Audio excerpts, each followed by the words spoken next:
गुरु कृपा से सब कुछ सहज हो जाता है। अभी जिनसेन जी सुना रहे थे आपको, तो एक दो प्रसंग और याद आ गए हमको, लेकिन सुनाएंगे नहीं। –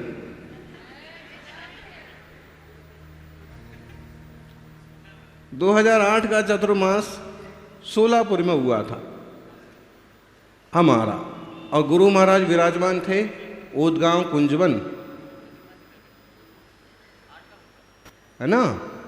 तो सोलापुर मतलब अध्यात्मवादी और विद्वानों का गढ़ जो भी है।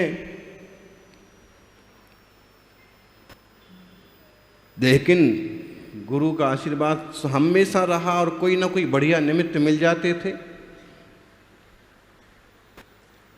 तो जैसे ही हम गेवराई पहुंचे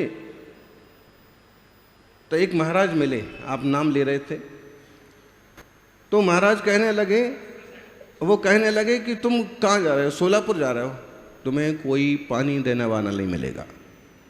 मैंने कहा पानी देने वाला नहीं मिलेगा, अपन दूध से काम चला लेंगे।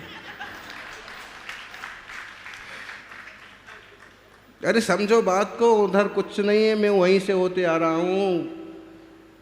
लेकिन हमने कहा कि मेरा तो मानस है कि चतुर्मास का मन उधर का है।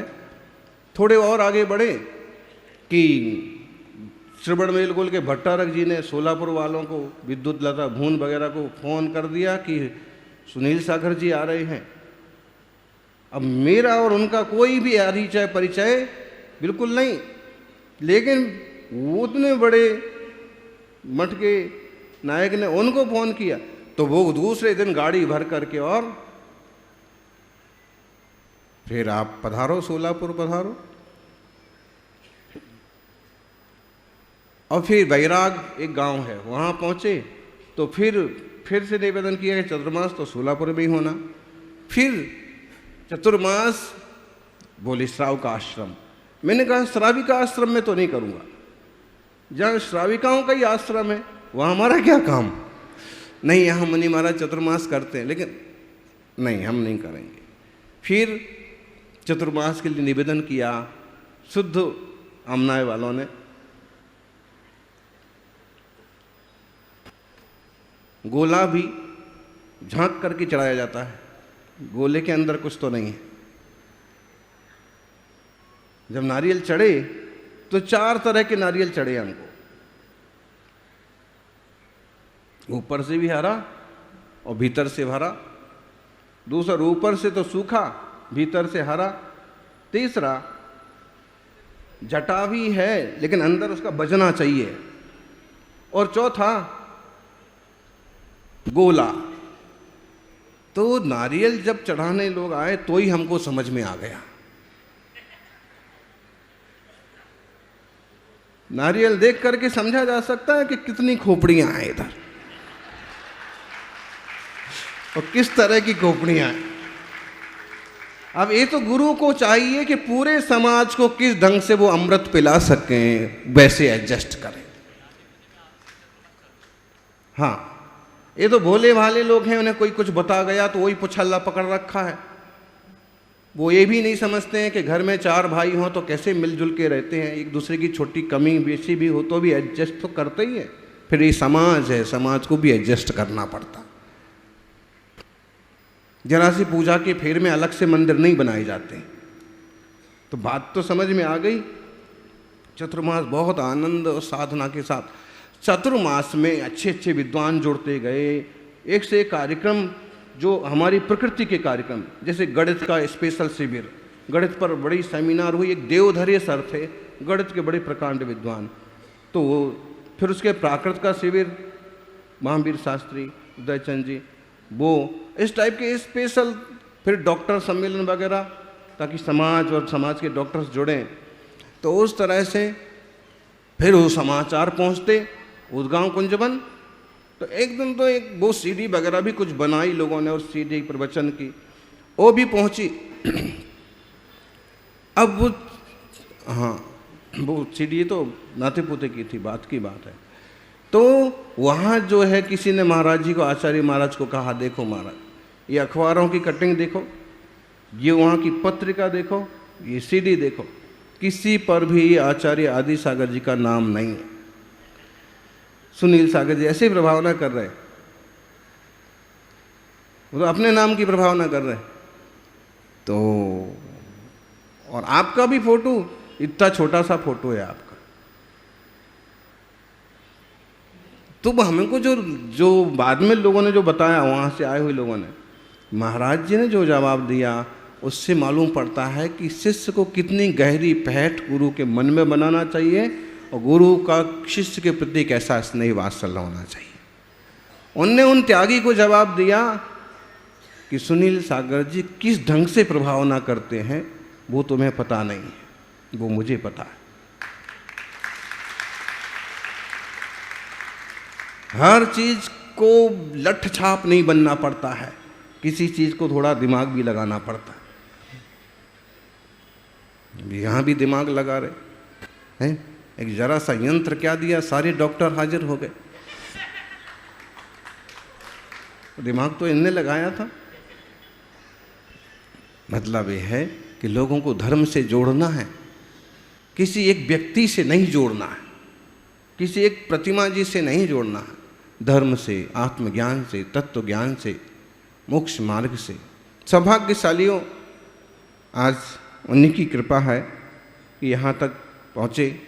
अगर हम विचार करें आचार्य वादिराज स्वामी की भाषा में, वो कहते हैं, जन्माटव्याम कथमपि मया देव दीर्घ भ्रमित्वा तस्यैवेयं तौ नय कथा स्फार पीयूष वापी तस्या मध्ये हिमकर हिमव्यूह शीते नितान्तं निर्मग्नं मां न जहति कथम दुःखदावोपतापः।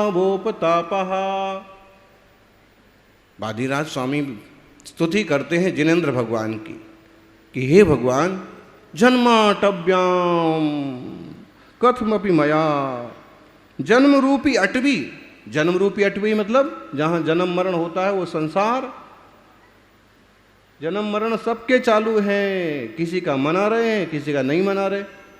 जन्म तो मच्छर का भी होता है, उसका कोई उत्सव मनाता है? जन्म तो गाय भैंस के बच्चे का भी होता है। क्या करें, उनकी पर्यायों को कोई कुछ गिनता ही नहीं है। देखो ज्ञानी, जन्म ही संसार है। और आचार्य भगवान कहते हैं कि जन्माटव्याम, इस जन्म रूपी संसार में, जन्म मरण रूपी संसार में, कथमपि मया, बड़ी मुश्किल से, कैसे भी करके मुझे देव दीर्घ भ्रमत्वा, हे देव, लंबा चौड़ा भ्रमण करने के बाद, अपार संसार में घूमने के बाद, प्राप्तैव इयं तव नय कथा स्फार पीयूष वापी, ये आपके नयों की कथा, आपके तत्व ज्ञान की कथा, आपके भेद विज्ञान की कथा बड़ी मुश्किल से प्राप्त हुई। यह बड़ी कथा रूपी वापी में स्नान करने का अवसर मिला। ये जो आपकी वाणी है, ये जो जिनवाणी है, ये बर्फ से भी शीतल है, ये गंगा जल से भी शीतल है, यह मोती से भी शीतल है।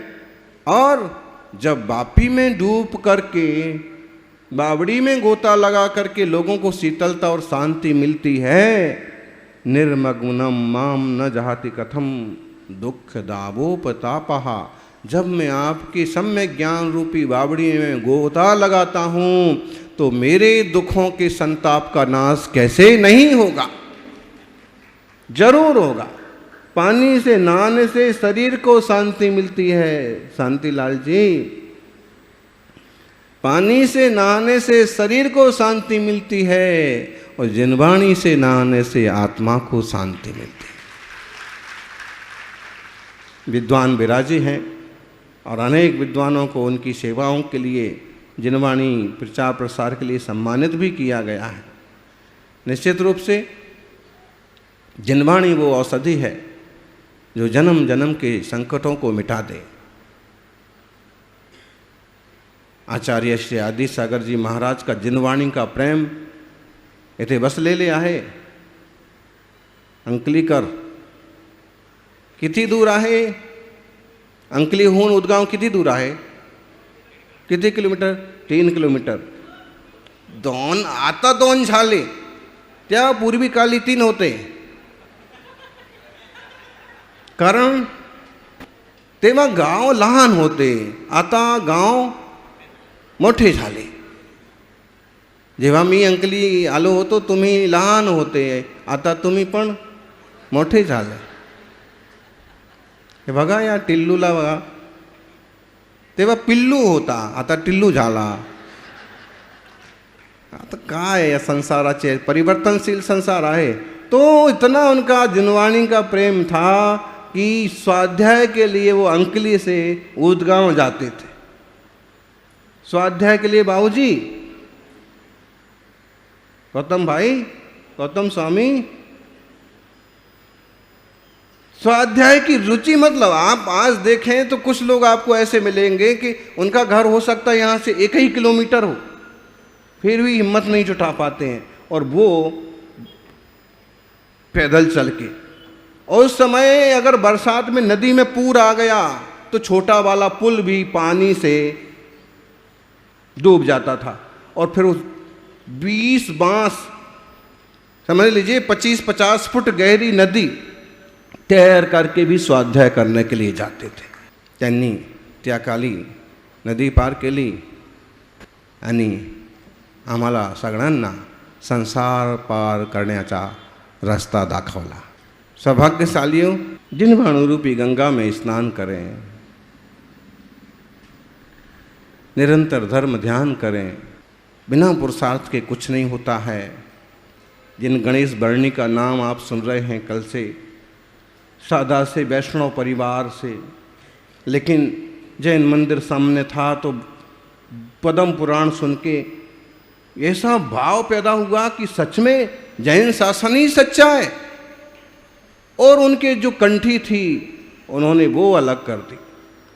पंडित जी ने उनके कान में मंत्र पढ़ा, मंत्र किसी को बताना मत। अगर तुमने मंत्र किसी को बताया तो नरक जाओगे। तो भोले के साथ साथ इतने चपल भी कि उनने कहा कि पहले तो आपने हमको ही मंत्र बताया, पहले तो आपने हमारे ही कान में मंत्र पढ़ा, तो पहले नरक कौन जाएगा?